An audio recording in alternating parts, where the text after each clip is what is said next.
Hello and welcome to this lecture. And in this lecture, let's learn about the concept of destructuring props in React. So destructuring is not a concept which is specific to React, but destructuring is actually a JavaScript concept. And destructuring simply means when you have a certain object and when you have certain values inside that object, you kind of like take out those values separately so that you could use it without accessing that particular object. So in order to understand the concept of destructuring, let's take an example. So the props which we are actually getting here, you all know that they are containing the name and the message. So what we do here is that we say props.message and props.name over here in order to access those name and values.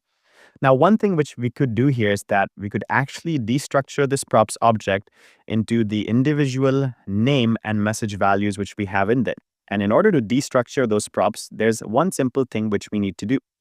And that is, you could simply say const, and you have the properties like name, and then you have the next property as message. So you say name comma message, and you say this equals, and you basically destructure those props by saying equals props.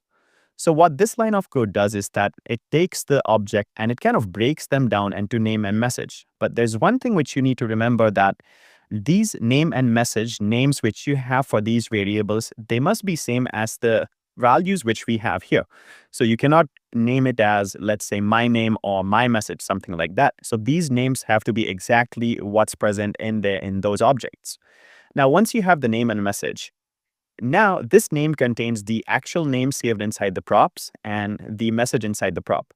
So now you could use those values here. So instead of saying props.message or props.name, now you could simply go ahead and simply say message. And over here, you could simply say name. So if you go back right now, the code works still in the same fashion. Now there's one more thing which you could do here, and that is, instead of destructuring the props over here, you could destructure those props right away up over here as soon as you pass them to this hello component. And this actually makes your code even more precise. So whenever you pass in some props from a component to another component, so right now you're passing name and message here to the hello component. So as soon as you pass them, you could directly go ahead and instead of saying props here, you could use curly brackets like that and say name comma message. So that way you don't have to use the props word anymore, and you could just delete everything from here. You could even believe this because we have already destructured those props here. So you could even believe that. And now the name and the message directly get passed from here to here as the prop is already destructured here. So if I go back, the code still works absolutely fine. So this is how you could go ahead and destructure whatever props which you pass in. Now, if you want to pass any other prop over here to this component, so let's say I want to pass in another prop, like let's say emoji. And let's say if I want to pass in some emoji here, so I could say hi, use this emoji right there. And now if I want to access this prop inside this, I could simply go ahead and say emoji. And then after the message, I could right away use that emoji. So emoji here. If I go back here, as you can see, now we have a component with the emoji over there as well.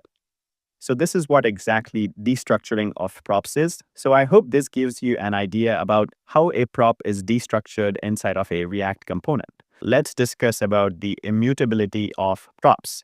So the props which you actually pass from one component to other component are actually immutable. That means even though you have this data right here, and it might look like this data is actually present in variables, but that is not actually the case.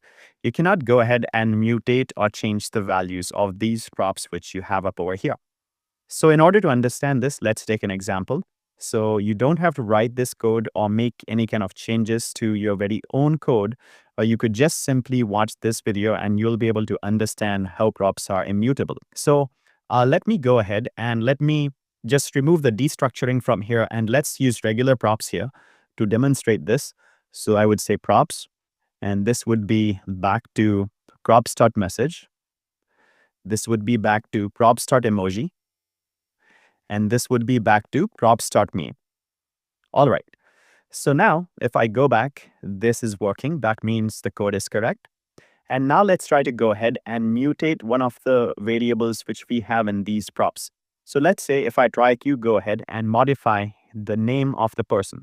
So in order to access the prop, I would say prop or props.name.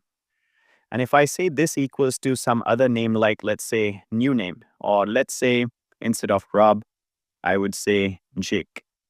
So if I save this, if I go back here, as you can see, the name is not changed here, but instead we actually got an error in the console.